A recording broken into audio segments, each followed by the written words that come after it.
Hey everyone, thanks again for tuning into Sin's Workshop. Hope you're all having a wonderful day.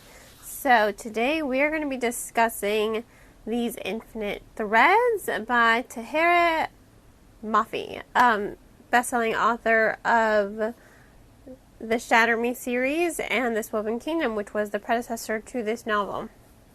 If you listen to my podcast for This Woven Kingdom, you know I absolutely love that book. I think the character development in that book was amazing. I loved the world building as well. However, these infinite threads fell into the trilogy trap, as I like to call it, where book 2 just seems to be like a whole lot of filler. It really did pale in comparison to This Woven Kingdom. I love that. I think I'm going to trademark that, the trilogy trap. Every time I read trilogies, not every time, but most of the time I read trilogies, the second book always tends to feel a lot like a filler. I mean, let's face it, I do love Lord of the Rings, but The Two Towers is a bit of a drag. And no, that one's pretty good. But it does seem to fall into that trap, which was really, really unfortunate because I really, really wanted to love this book as much as the first book. My biggest complaint, this book is 416 pages. It drags. It takes place over the course of 3 days, and it drags a lot. My second biggest complaint, and part of the reason why it drags so much, is Alizé's point of view. Oh my god. Mafi did such a great job in the first novel of showcasing the strength of Alizé and her compassion, her unwavering compassion. However, it failed here. She was just constantly crying to the point that she ends up cleaning Cyrus's face with her own tears. I mean, I know it's supposed to be a touching scene, but after all the crying she's done up to that point, it just doesn't have the same impact as it would have, I think, otherwise. And she's always fainting. She's fainting. So much. I just think it was such a disservice to her character because you already understood the strength of her compassion from the first novel. We already got it. It was beautiful. I loved that about her, but here it was just dragging incessantly. I will say, the most promising thing of her perspective was Cyrus is charming. I mean, at first you kind of hate him, you're like, wow, you're kind of a prick. But then, considering you tend to agree with him, especially when he says, oh my god, you're not going to cry again, are you? It's like, yep, we're here with you, dude.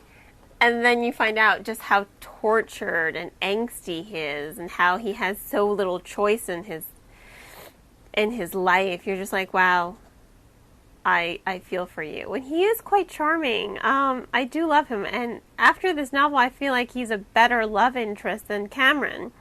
Because Cameron,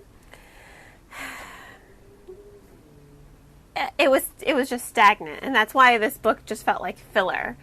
The most interesting part of Cameron's story arc were the side characters, Hazad and Miss Huda.